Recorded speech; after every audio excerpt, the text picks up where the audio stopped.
Buenas, hoy le venimos a exponer sobre lo que es la capa de Internet en el modelo TCP/IP o la capa de red en el modelo OSI.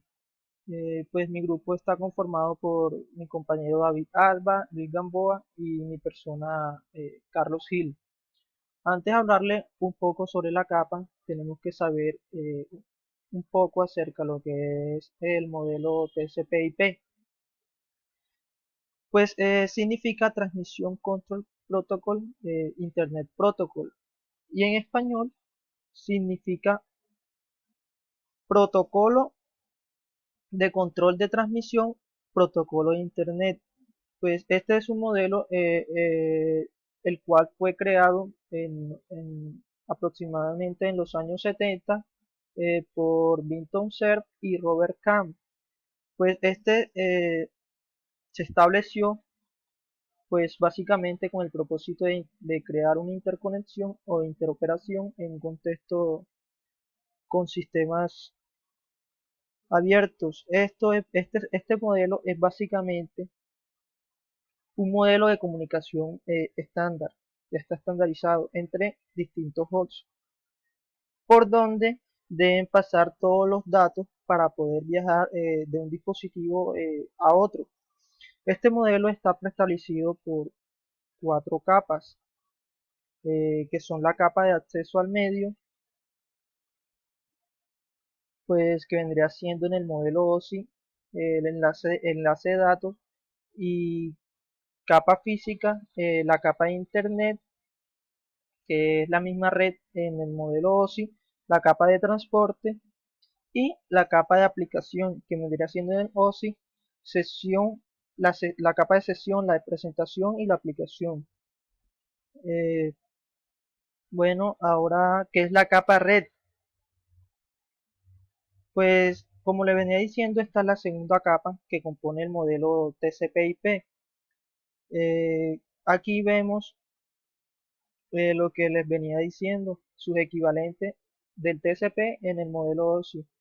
Vemos la capa de red, que es la misma capa física, y la capa de enlace de datos, la capa de internet, que es la misma de red, y la capa de transporte es la misma, y la capa de aplicación que recoge pues, estas tres capas del modelo OSI, que es la capa de aplicación, presentación y capa de sesión.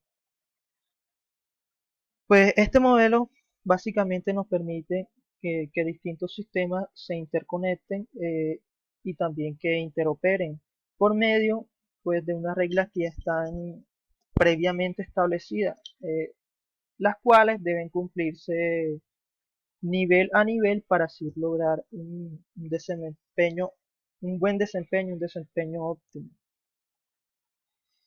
Eh, Tiene como función principal asegurar que los datos o paquetes lleguen desde un punto de envío u origen al destino, pues. Este nivel se encarga de realizar el direccionamiento lógico y enrutamiento. Pues esto quiere decir que determina la mejor ruta de envío de datos hacia su receptor final en función de las condiciones en que se encuentre la red.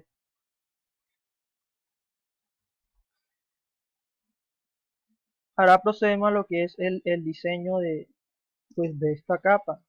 Los servicios proporcionados por esta capa, a la capa siguiente, que es la de transporte, que somos finalmente los usuarios, pueden ser de dos tipos, con o sin conexión. Y una de las redes usadas, pues, en el diseño de esta capa, pues son las redes ATM, que son las modo de transferencia síncrona, la cual transfiere datos de manera síncrona, lo que significa que transmitirá los datos cuando pueda. Pues, ¿por qué se utiliza el ATM y no un sistema síncrono? Puesto que las redes síncronas no transmiten nada si el usuario no tiene nada para transmitir. En cambio, la red ATM usará estos vacíos, estos tiempos donde el usuario no está enviando nada, ningún dato, para transmitir otro tipo de datos, lo que garantiza pues un ancho de banda más óptimo. Y por lo tanto, el ATM posibilita la transferencia de datos a velocidades que van desde los 25 megabytes por segundo a 622 megabytes por segundo. Incluso se espera que con la inclusión de la tecnología de la fibra óptica, estos alcancen una velocidad aproximada de 2 gigabytes por segundo. Y pues este tipo de red, la red ATM, es bastante costosa y por este motivo no es muy utilizada. Pero los operadores de telecomunicaciones la utilizan básicamente para líneas que están a larga distancia. Ahora, los servicios, como lo había mencionado, son sin conexión y con conexión. Los sin conexión envían cada paquete, envían cada paquete por una ruta o de manera independiente al de antecesor. Si van dos paquetes uno delante del otro, no es necesario que vayan por la misma ruta. Pueden escoger diferentes rutas, lo que quiere decir que estos dos paquetes sucesivos pueden seguir rutas independientes. Estas pues sus redes generalmente son mucho más robustas y están diseñadas para superar fallas y congestionamiento con mayor facilidad, ya que no siguen pues la misma ruta del primer paquete. Y el servicio con conexión, los paquetes se conducen por un círculo virtual con el objetivo de evitar que cada paquete enviado tenga que coger eh, una ruta nueva. Pues para cada paquete se escoge y recuerda la ruta de la máquina de origen y la de destino. Los paquetes que viajan a través de la red deben un campo de numeración de circuito virtual pues en su cabecera, números de secuencia y suma de comprobación. Utilizando esta información, el enrutador puede así identificar y enviar el paquete por las líneas de salida pues correctas. Eh,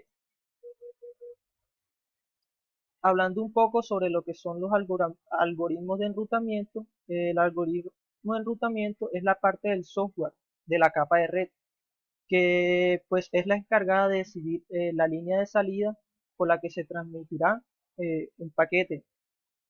Encontramos diferentes tipos, como el no adaptable y los adaptables. Los no adaptables basan su decisión de enrutamiento en mediciones, estimaciones del tráfico y la tráfico ni en la topología, puesto que esto trae consigo pues unas grandes ventajas. Pues de este tipo de algoritmo es que no puede responder a situaciones cambiantes, a situaciones que se presentan en las redes, como por ejemplo ya sea la saturación, el exceso de tráfico o fallo en una línea. Para este tipo de algoritmos se deben utilizar, se debe evitar, perdón, el uso de estas redes, donde circulen demasiados paquetes, que esto pues traen como consecuencia un bajo rendimiento de estos. Y encontramos los no adaptables, que estos cambian sus decisiones de enrutamiento para reflejar los cambios de topología y de tráfico. Eh, di- eh, a diferencia de los no adaptables, estos difieren en los algoritmos estáticos en el lugar de obtención de su información, el momento de cambio de su ruta y la métrica usada para la optimización. Este tipo de algoritmos eh, no, no pueden ser demasiado complejos, tienen esta desventaja, ya que son simplemente implementados en los routers y deben ejecutarse en tiempo real, pues con recursos del computador de la CPU y memorias disponibles. También encontramos otros tipos de enrutamientos, de algoritmos de enrutamientos, como son el enrutamiento por la trayectoria más corta. Pues este básicamente es un grafo en la red, una subred, en el que cada nodo representa un enrutador y cada arco del grafo una línea de comunicación, para así establecer la ruta entre enrutadores. El algoritmo pues simplemente busca o encuentra el grafo de la trayectoria más corta entre ellos. La inundación, pues cada paquete de entrada es enviado por cada una de las líneas de salida, a excepción de la línea en el que este paquete llegó. El enrutamiento basado en flujo, este tipo de algoritmo usa tanto la tipología como la carga, o sea, la cantidad de tráfico entre nodos para el enrutamiento. O sea, se basa en el flujo de los nodos para así escoger el enrutamiento. Enrutamiento por vector distancia. Este determina la dirección y la distancia hacia cualquier enlace de la red. Cada nodo informa a sus nodos cercanos, a sus nodos vecinos, de todas las distancias conocidas por él y mediante el vector distancia. Con todos estos vectores recibidos, cada uno monta una tabla de encaminamiento, y al final se conoce qué nodo vecino tiene la menor distancia al destino del paquete. También está el enrutamiento por estado de enlace. Este se construye en tablas de enrutamiento basándose en los datos de topología. Y a través de este algoritmo de trayectoria más corta se establece un listado de la mejor ruta hacia un destino para cada uno de los routers. Y utilizando esta información, el enrutamiento de estado de enlace utiliza o construye un mapa de red y calcula los caminos más óptimos, los mejores. Y por último, el enrutamiento por multitransmisión. Cada paquete contiene una lista de destinos que indican los destinos deseados. El enrutador genera una copia nueva del paquete para cada línea de salida e incluyen en cada paquete solo aquellos destinos que utilizan la línea. Esto ya terminando sobre los algoritmos de enrutamiento. Ahora mi compañero pues seguirá con la exposición sobre lo que son los protocolo IP, el IPv4, el IPv6 y la máscara de su red. Gracias. Bueno compañeros, mi nombre es David, estudiante de Ingeniería Electrónica, noveno semestre. La siguiente presentación estará dedicada a los protocolos IPv4 y IPv6 o IP, que sería lo mismo que IPv4. Una dirección IP no es más que una dirección o un número que toma una dirección única que toma tu dispositivo a la hora de conectarse al internet. Todos los dispositivos en general toman un IP diferente. El protocolo IP permite el desarrollo y transporte de paquetes de datos de IP, esto sin garantizar la entrada. El protocolo IP determina el destinario de mensajes mediante tres campos. Aquí están los tres campos, que sería campo de dirección IP, que sería la dirección del equipo, campo de máscara de subred y campo de pasarela predeterminada. Bueno, para tener algo en cuenta, el protocolo IP se divide en dos, que sería el host y el network, que sería la red, la parte de la red y parte del dispositivo. Aquí en direcciones, bueno, hay que dejar esto claro, los tres campos. El campo de dirección sería la dirección del equipo, el campo de máscara de red, una máscara de subred, perdón, campo de máscara de subred. Una máscara de subred le permite al protocolo IP establecer la parte de la dirección IP que se relaciona con la red. Campo de pasarela predeterminada, que sería el tercer campo, le permite al protocolo de internet saber a qué equipo enviar un datagrama si el equipo de destino no se encuentra en la red de área local. Un datagrama sería un paquete de datos o un encapsulado de datos. Como aquí dice, permite el desarrollo de transporte de paquetes de datos de IP, en este caso datagramas. Y aquí el último ítem, direcciones IP, comunicaciones de host a host, que sería de dispositivo a dispositivo, formato de paquetes y fragmentación. Aquí en fragmentación hay que tener en cuenta que el tamaño máximo de un datagrama es de 65.536 bytes. Sin embargo, este valor nunca es alcanzado porque las redes no tienen suficiente capacidad para enviar paquetes tan grandes. Además, las redes de Internet utilizan diferentes tecnologías, por lo tanto, el tamaño máximo de un datagrama varía según el tipo de red. Aquí tenemos el tipo de red, algunos tipos de red que sería ARPANET, Ethernet, FDDI, y aquí la unidad máxima de transmisión en bytes para cada tipo de red. Aquí sería la unidad máxima de transmisión para este tipo de red, que sería ARPANET, sería de 1000 bytes, en Ethernet de 1500 bytes, y en FDDI 4470 bytes. Los paquetes o el datagrama se fragmentará, si la unidad de transmisión máxima supera este valor. Ahí se fragmentarán el datagrama como tal.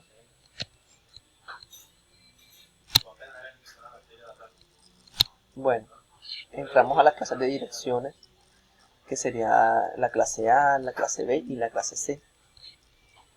En la clase A es utilizada para grandes corporaciones internacionales. La clase B es utilizada por grandes compañías que necesitan un gran número de nodos, y la clase C es utilizada por pequeñas redes.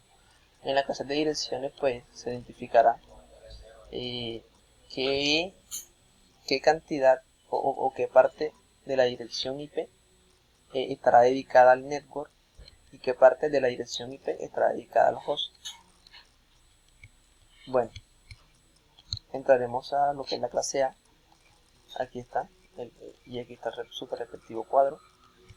Esta clase solo utiliza el primer octeto para identificar el network y los últimos 3 para identificar el host.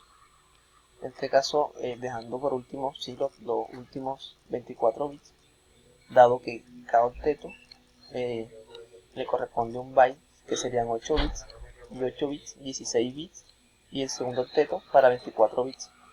Y solamente el primer octeto es dedicado al network, que sería un byte u 8 bits. En la clase A, ahora entraremos lo que es la clase B. En la clase B, esta utiliza los dos primeros octetos para identificar el network, que serían 16 bits o 2 bytes, dejando por último los últimos dos octetos dedicados al host, que serían dedicados al dispositivo. Entonces con los primeros dos octetos se identifica lo que es la red, y con los primeros dos octetos sí, y con los últimos dos octetos se identifica lo que es los dispositivos. Bueno, aquí están estos datos, que sería lo mismo que dije, en otras palabras. Y en la clase C tenemos que esta clase usa los primeros 3 octetos. En la clase C, aquí está, deberíamos encerrar esta parte de aquí, hay que enfocarnos en esta parte de aquí.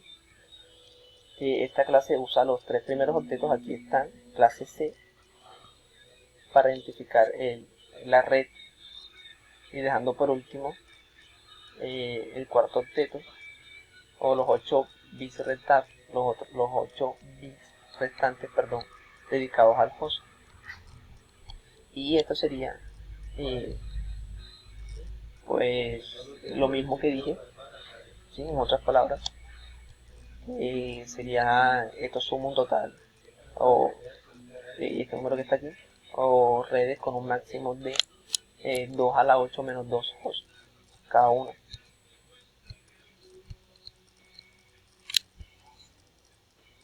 Bueno, esto sería todo.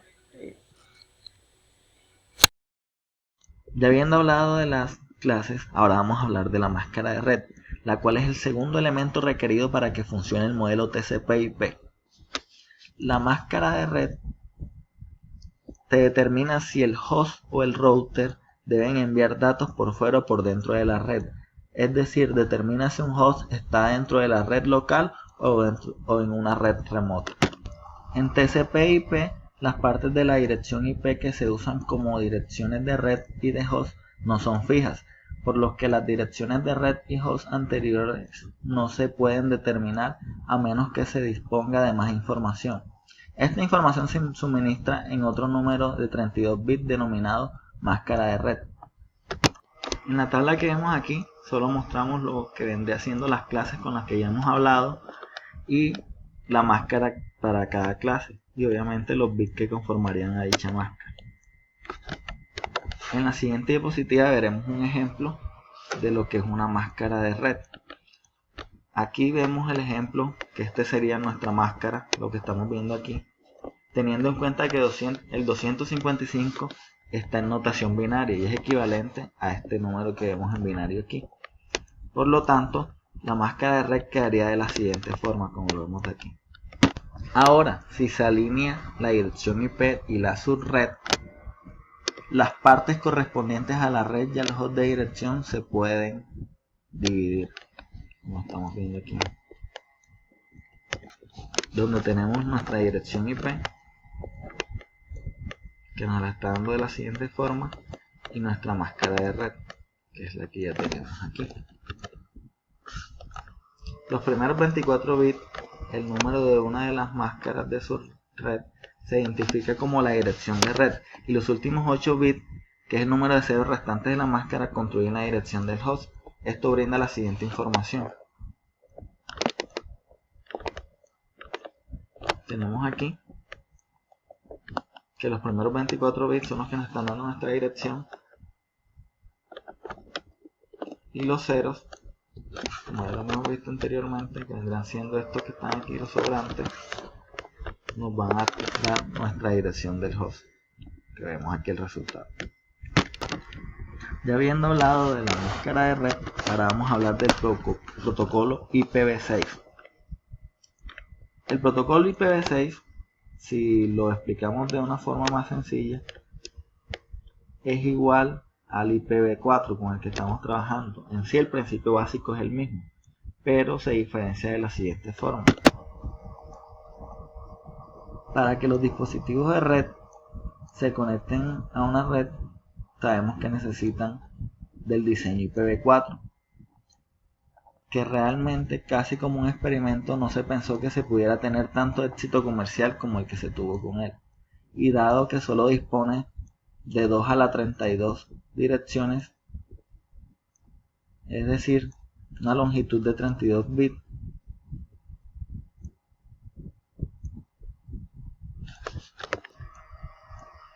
pero puesto que el imparable crecimiento de usuarios y dispositivos implica que en pocos meses esta dirección se agotaría.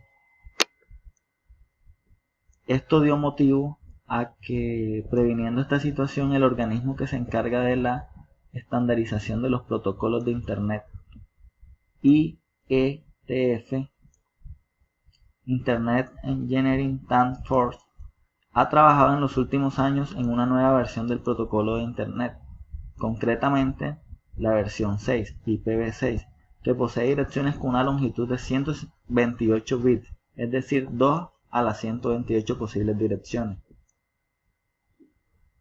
O dicho de otro modo, 340 septillones. Lo cual nos está diciendo que está a la vanguardia de la evolución del Internet, ya que es sabido que el crecimiento es exponencial a medida que más usuarios y más dispositivos se están conectando a ella, y todos necesitan una dirección para estar conectados a una red de Internet.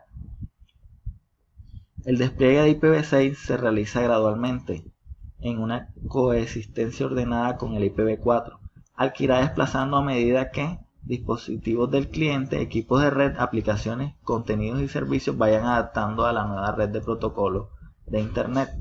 Por ello es importante que entendamos cómo se realiza el despliegue de nuevos protocolos de Internet, tanto si somos usuarios residenciales como corporativos, proveedores de contenido, proveedores de servicios de Internet, puesto a que nos estamos dando cuenta que nos encontramos en el periodo de migración real a la nueva tecnología que es el IPv6.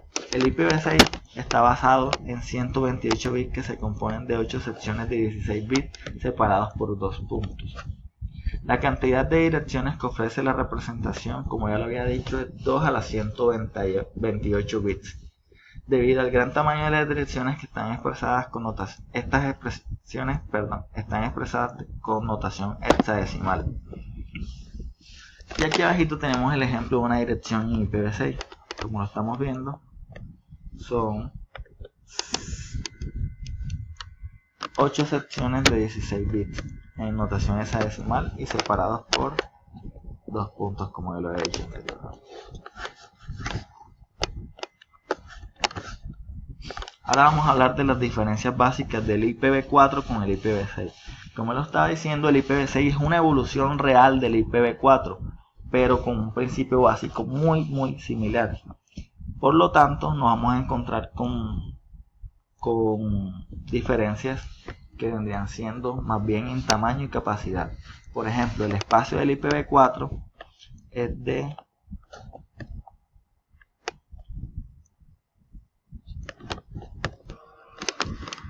2 a la 32 direcciones, o expresado con la siguiente notación decimal, mientras que el espacio en IPv6 es 2 a la 128 direcciones, que como lo vemos es un número bastante grande, que es 340 septillones, por lo que vemos que el IPv6 versus el IPv4 le gana totalmente a nivel de tamaño, dispuesto a que él está preparado para la evolución del Internet a la gran cantidad de dispositivos que estarán conectados a la red. Conclusiones. Como conclusión podemos tener que la capa de red de este protocolo brinda ventajas tales como el envío de información de punto a punto sin necesidad de estar conectados directamente. El direccionamiento lógico y la selección de mejores rutas son la clave de las ventajas que brinda esta capa en este protocolo. Además de, como vemos, es una parte importante de este modelo que es bastante usado a nivel de conectividad a internet y de creación de redes.